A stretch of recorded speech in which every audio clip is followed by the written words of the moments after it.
August was yet again another incredible month for the Pokemon fan game and ROM hacking scene. So today, I'll be showcasing the best Pokemon fan projects that were released or updated in the last 30 days. Keep in mind that this is a monthly series, so be sure to subscribe to not miss out on any future releases. Let's start off strong with a completed ROM hack called Royal Sapphire. Now, at first glance, you might assume that this is just another difficulty hack, with little to no changes to the story or region. But don't worry, because it's much more than that. The goal of Royal Sapphire was to enhance every ounce of the game in a way that still kept most of it feeling like the originals. So, first things first, every single map in the game has received some kind of modification, both physically and visually. Some of these changes are pretty simple with an extra detail here or there, while others are much more drastic. For example, Petalburg Woods is no longer a small yet boring maze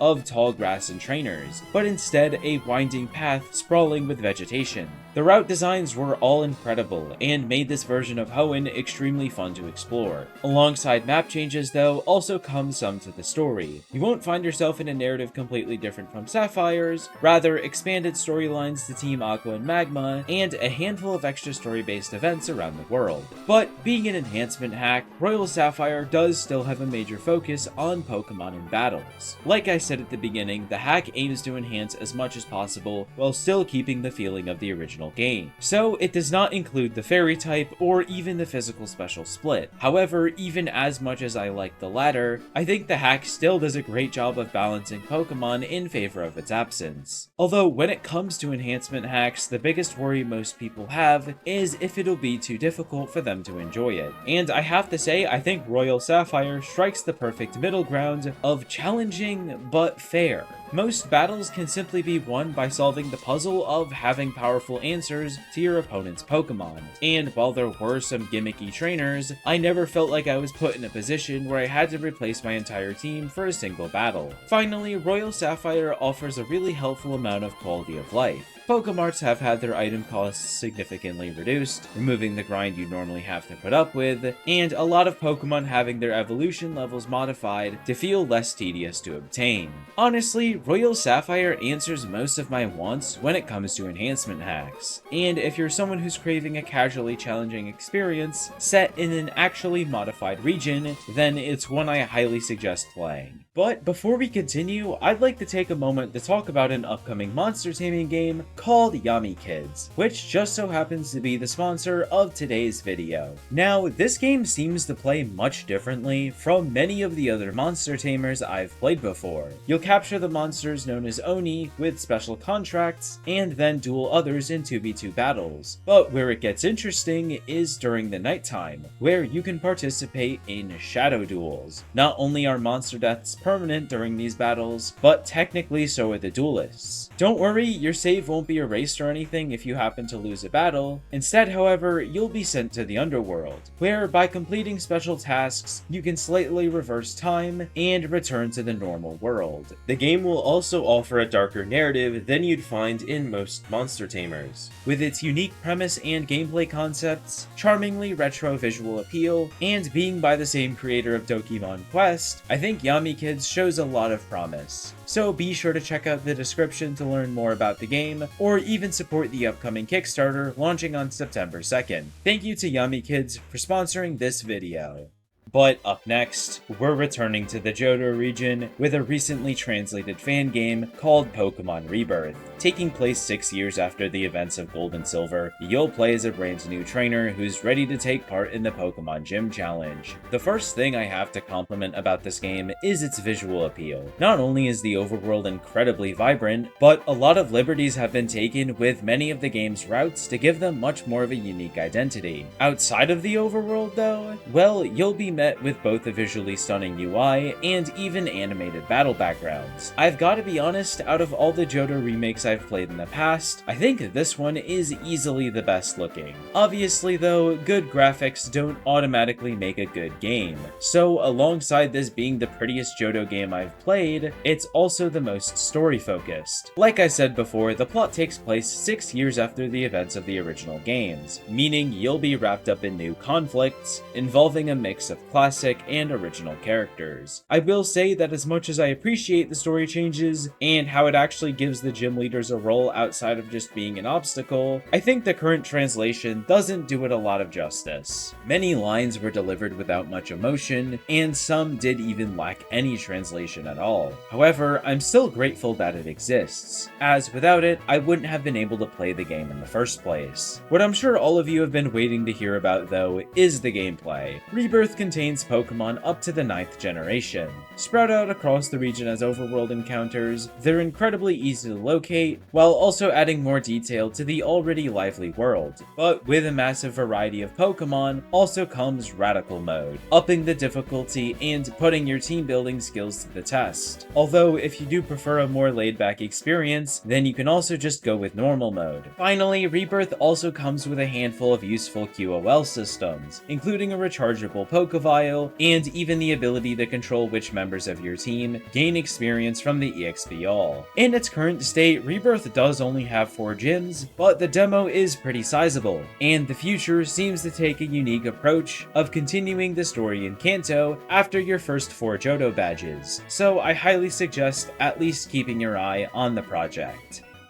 Moving on, these next 2 segments are going to be a bit shorter, as they're both for games I've already covered this month. But first up is Heart Gold Generations. Right off the bat, this project immediately blew me away, as it's an NDS ROM hack with Pokemon from up to the 9th generation and even Mega Evolution. However, it should be noted that the hack only adds these new Pokemon as wild encounters, and not onto enemy trainer teams. The project is honestly much more of a proof of concept rather than something like Radical Red for Generation 4. And while that may sound a bit disappointing, the creator has actually made the full hack open source, meaning any other ROM hacker can come in and transform it into something else without needing to spend the time importing all of the new Pokemon. But even in its current state, the hack does still have a decent amount of quality of life, and some slight modifications to gym leaders to adjust Johto's low level curve. So if you just want to replay through the Gen 2 remakes with newer Pokemon, then I highly suggest you give it a go.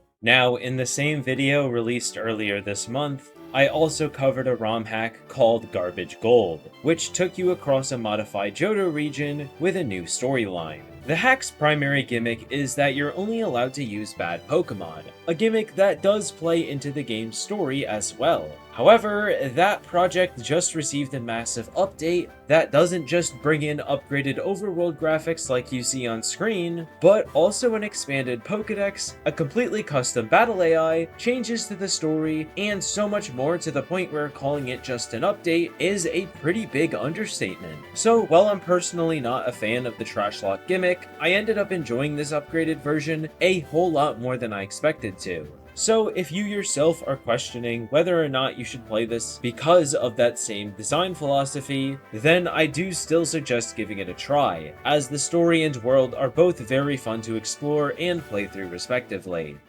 Moving on though, I do have a few honorable mentions I'd like to share. Projects that are currently at a shorter or smaller state, but still deserve to be here. The first one is Pokemon Triver. This is a pretty simple ROM hack where you play as a new Pokemon trainer and travel across a new region. It seems to have a big focus on exploration though, with a lot of big maps and branching paths. The story in its current state didn't seem all that interesting, but the hack does at least offer a large amount of quality of life, like the EXP All, optional level caps, and even updated learn sets. But while the hack's demo is pretty sizable, it does feel like it has a lot of room to improve, with a lot of placeholder art and a decent number of bugs. Even with that though, I still think it has a good amount of potential for the future. Up next is Pokemon Victory. This is another hack that promises a much bigger focus on exploration in Pokemon battles, and I have to say, it definitely pulls through with that promise. The maps were all pretty fun to progress through with different twists and and turns,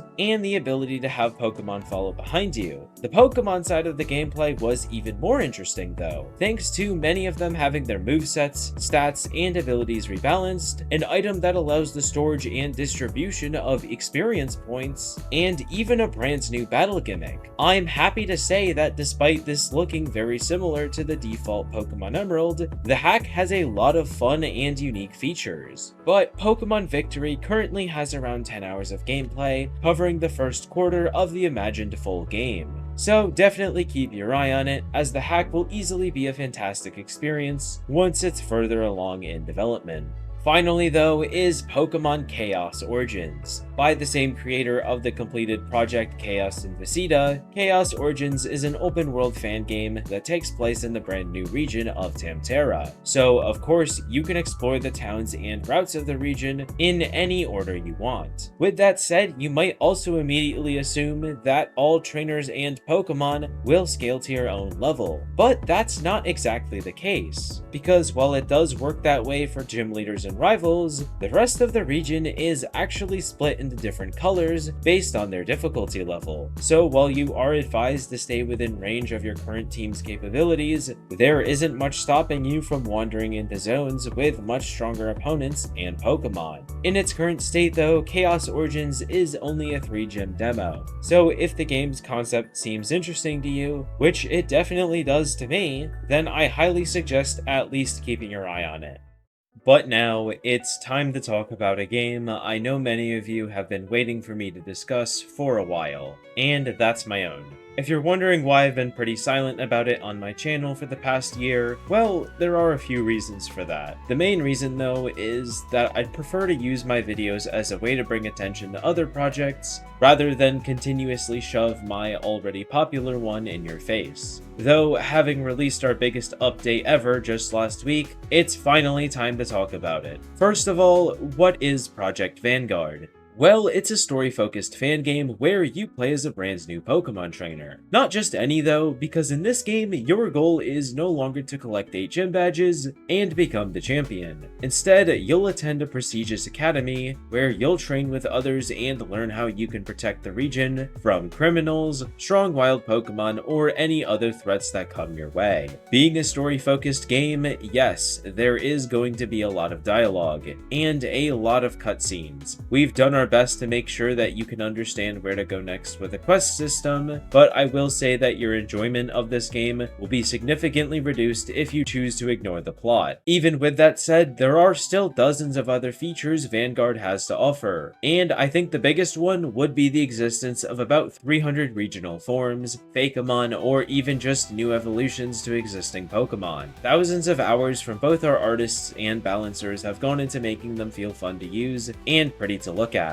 This update specifically, every single one of them has received either a balance update or a complete revamp of its stats. And if you feel a regional is missing, unbalanced, or just underwhelming compared to the rest, then understand that this is a far from finished game, with many more changes and new additions to come in the future. But alongside the game being very story-centered, Vanguard also has a big focus on exploration. The last update has been dedicated to giving the player a lot more to do in the overworld, outside of the main story, with quests to complete as a Pokemon wielder in training, and treasures to obtain after defeating strong opponents. You'll also be met with super fans. These are essentially cosplayers of old gym leaders, representing their identities with their old teams upgraded to fit into Vanguard. I specifically have always tried my best to make sure the player has a lot to do in between the main story, giving them both a lot of rewards to obtain, or just ways they can experiment with new teams in fun and interesting ways. On to quality of life, which is another important aspect to me in these games. This game brings you a ton of it. First and foremost, the moment you pick your starter, you're handed both the EXP and an Infinite Repel, 2 items that will save you a ton of time from the normally tedious events in your adventure. Speaking of tedious events, let's be honest, no one enjoys EV training or hunting for Pokemon with good IVs. So as your Pokemon level up, you'll gain EVs that you can reallocate at any point, alongside IV Raising Gummies available to purchase from the start of the game. With tons of new characters to meet in its story, hundreds of regional forms to capture, and plenty of battles to participate in, I personally believe Vanguard offers an experience much different from many other fan games. But that's going to wrap up this video. I hope you enjoyed it, and be sure to subscribe for more Pokemon fan games and ROM hacks. Thank you to my channel members for their continuous support, and have a nice rest of your day.